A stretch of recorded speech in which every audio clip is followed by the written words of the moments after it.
से संभव है? सत्संग साधन को हरि भजन है, कै सत्संग सहाय। सत्संग भी अनिवार्य है।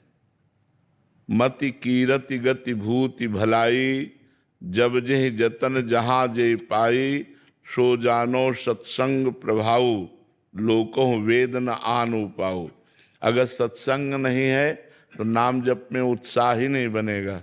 नाम जप में उत्साह बनता है साधु संग से, और नाम जप और साधु संग तो धीरे धीरे तत्व ज्ञान हो जाएगा। भगवान के तत्व का ज्ञान भगवान कराते हैं, अपनी तरफ से नहीं होता। सोई जाने जेहि देहु जनाई, जिसे भगवान जना देते हैं वही जान पाता है भगवान को। तो जब नाम जप करेंगे तो हमारा हृदय पवित्र होगा, सत्संग सुनेंगे तो हमारी बुद्धि पवित्र होगी, और बुद्धि में समझ में आने लगेगा सर्वत्र भगवान है। ऐसा जिस दिन बोध हो गया उसी दिन मुक्त हो जाओगे, उसी दिन माया से मुक्त हो जाओगे। तो सत्संग और नाम जप दोनों अनिवार्य है। अनुज कुमार जी, कनाडा से। राधे राधे महाराज जी। महाराज जी, आपके श्रीमुख से कई बार 3 शब्द सुने हैं, भक्तजन, संतजन और रसिकजन। महाराज जी, इन तीनों का अर्थ क्या है महाराज जी? वैसे पर्यायवाची शब्द समझ लीजिए, थोड़ा थोड़ा सा भाव में केवल अंतर है।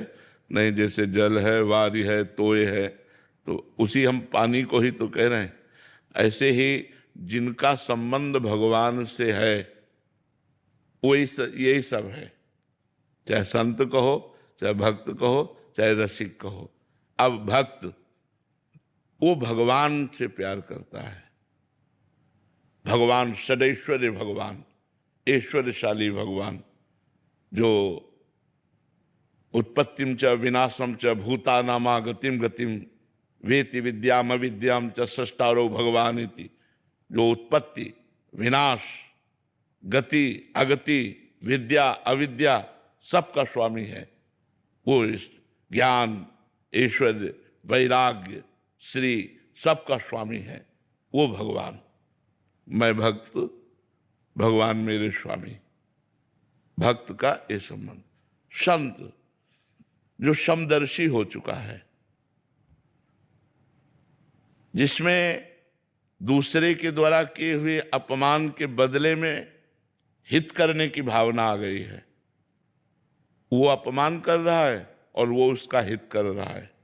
जो निर्वैर है, जो समदर्शी है, जो सहनशील है, जो समस्त जीवों के प्रति करुणा रखता है और भगवान में स्थित है, उसे संत कहते हैं।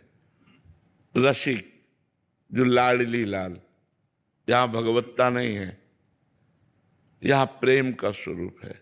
प्रेम के खिलौना दो, खेलत हैं प्रेम खेल, प्यारी जू और प्यारे जू। ये भक्त कभी ऐसा नहीं बोलेंगे। जब भक्त जयकारा लगाएगा तो भगवान की जयकारा लगाएगा। हमारे यहाँ जयकारा लगता है लाल जू कह के, राधा वल्लभ लाल की जय, बाके बिहारी लाल की जय, राधा रमण लाल की जय।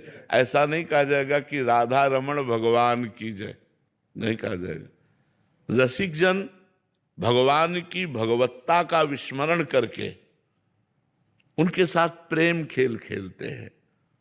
रसिक वही जिसके हृदय में प्रिया प्रीतम को सुख पहुंचाने के लिए प्रतिक्षण उत्साह।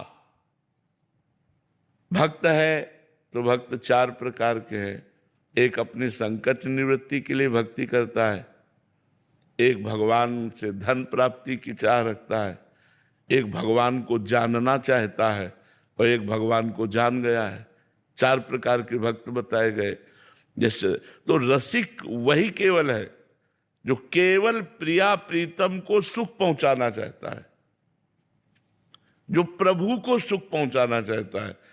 क्या वस्तु को भोग लगाऊं, क्या पहना दूं, कौन सा इत्र लगाऊं, आज कौन सी सेवा करूं जिससे हमारी प्यारी जू प्यारे जू को सुख मिले। अपनी चिंता नहीं है। जो अपने विस्मरण को प्राप्त हो चुका है, मैं का विस्मरण कर चुका है और प्रिया प्रीतम के अनुराग से युक्त हो चुका है, उसे रसिक कहते हैं।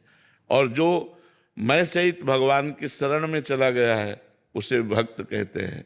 और जो समदर्शी है, निर्वैर है, अपमान करने वाले को भी सुख प्रदान करने वाला है, वो संत है। तो संत, भक्त, रसिक सब उसी परमात्मा से संबंध जुड़ने के कारण ही है। भारत निर्भय जी, पूज्य गुरुदेव भगवान, आप कहते हैं कि हमको ना पकड़ो, हमारी बात पकड़ लो। प्रभु जी, निरंतर नाम जपने एवं आहार शुद्ध रखने तथा आचरण अच्छा रखने की कोशिश करता हूँ, फिर भी जीवन में दोबारा गलत विचार, क्रोध, काम क्यों आ जाते हैं? नहीं, विचार तो आएंगे, क्योंकि अभी चिप खाली थोड़ी हुई है। आज हम डिलीट करना शुरू किया है और लाखों मैसेज काम के हैं, लाखों मैसेज क्रोध के हैं, गंदी बातों के, गंदे विचारों के हैं। तो हम जैसे जैसे जपते राधा राधा राधा, वो निकल रहे हैं और अनेक जन्मों के हैं। इसलिए हमें लंबे समय तक इस गंदगी को साफ करना होगा। हमें लड़ाई लंबे समय तक लड़नी होगी, ये 10-5 दिन में खत्म नहीं होगी। हमें लंबे समय तक लड़नी होगी।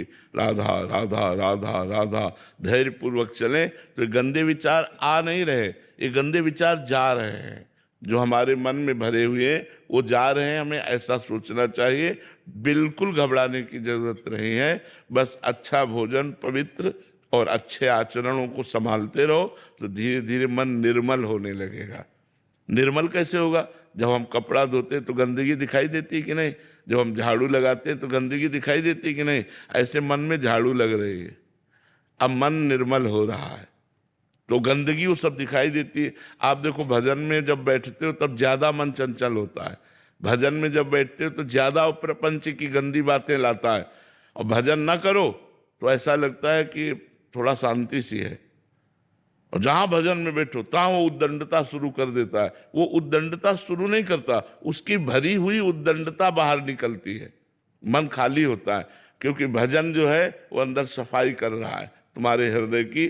तभी तो निर्मल जन मन सो मोहि पावा, मोहि कपट छल छिद्र न भावा। मन निर्मल है तो भगवान की प्राप्ति हो जाती है। तो मन निर्मल कैसे होगा? जितना हम भजन करते हैं उतना ही मन निर्मल होता है, यदि हम गंदगी बटोरे ना। अब जैसे पोछा लगाया और खिड़कियां खुली रह गई और आंधी चली तो फिर और गंदा हो गया। तो ऐसे ही नाम जप किया और फिर गंदा भोजन कर लिए, गंदे आचरण कर लिए, गंदा दृश्य देख लिया, गंदा मनोरंजन कर लिया, वो फिर कूड़ा करकट भर गया। भरने ना पावे और निकलने दो तो और गंदी गंदी बातें निकलेंगी। मन गंदा करेगा, एकदम ऐसा लगेगा कि इतना गंदा तो हमने कभी नहीं सोचा। लेकिन वो आपकी गंदगी नहीं, जो अनेक जन्मों की मन में भरी हुई है, वो खाली हो रही भगवान के नाम जप से। धैर्य पूर्वक नाम जप करते रहो, उससे लुभायमान होकर कोई कार्य मत कर बैठना। जो मन गंदगी फेंक रहा है उससे प्रभावित होकर कोई क्रिया मत करना, तो धीरे धीरे मन निर्मल हो जाएगा। जी शेखर जी, सारण